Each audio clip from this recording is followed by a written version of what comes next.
Spring has arrived in the Southwest, and here in the Old Pueblo, the first wave of flowers have started to add color to our urban environment. Pollinators have become active and are busy feeding on the new blossoms. But usually, I think of late March, early April. Linda McKittrick is a beekeeper, an urban beekeeper to be more precise. They attach the wax on top and build like this. So it is more like nature intended. She says her colonies of bees are just now becoming active after the overwinter stage, which begins here in the Southwest around November.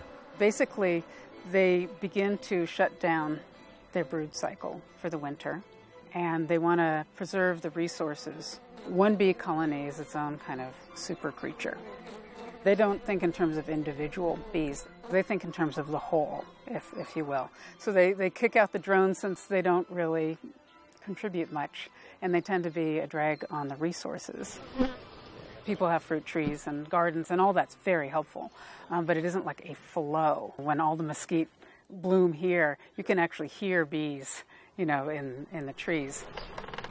McKittrick says that the big honey flows have not started yet, but the activity she sees in her hives suggests that the swarming has begun, and the season might come earlier than usual. In her small backyard apiary, she has the traditional frame hives. The bees enter through a small opening and build their hives on pre-made structures. Whenever we have a hive that looks like it's changing, becoming more defensive, I watch it very carefully because I don't want to have defensive bees in the city. When I open this up, you can see the difference between the top bar hive and this. As an urban beekeeper, she says it's important to be vigilant about the disposition of her bees to ensure that they are not aggressive, and she closely monitors their disposition so they do not pose a threat to the neighborhood. So here you can see what's happening spring-wise. This is not brimming over with honey. And remember, we didn't harvest at the end of the year. So this is great that they still have honey. This is capped honey. This is non-capped honey. And if you can see it shimmering in there, they're putting nectar in. So the beginning of spring honey is beginning. This is not old honey that they're eating. They're bringing it in. So that's lovely. McKittrick says it's easy to see the beauty in the bees when you spend time with them. And she's also incorporated a less common beehive structure known as the Kenya top bar hive. This is a top bar hive. This hive more closely mimics their natural homes. If this hive feels like it needs a new queen or that it's run out of space, it'll begin raising a new queen or multiple queens. The brood is right here, the nursery, and then there's some honey, and this is probably empty. And this is what they call a follower board.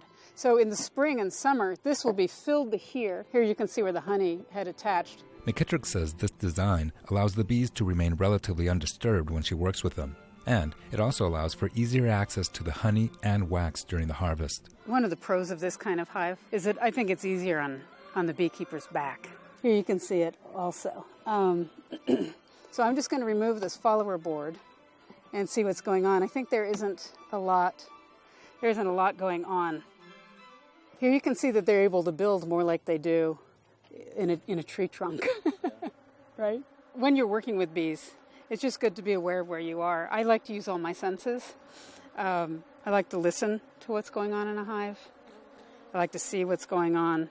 McKittrick says her apiary is well integrated into her neighborhood, and she takes precautions to ensure that it is not a disruption.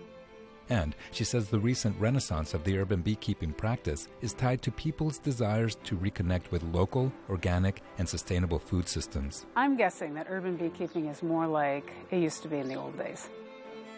My grandmother died at 110 last August, and I used to go up for Sunday brunches with her up in Sun City, and we would sit around these tables, and I would ask people about their lives, and almost every single person there had grown up as a young person in their 90s, now they were in their 90s or 100s, had grown up around bees. Their fathers or grandfathers had kept bees, and they were all over the United States. So I think urban beekeeping may be now, the interest in bees, may be a return to the way people used to live, where they had a hive or two for honey. For honey, for wax, and for the service they provide as pollinators. Honeybees are an important part of our urban landscape.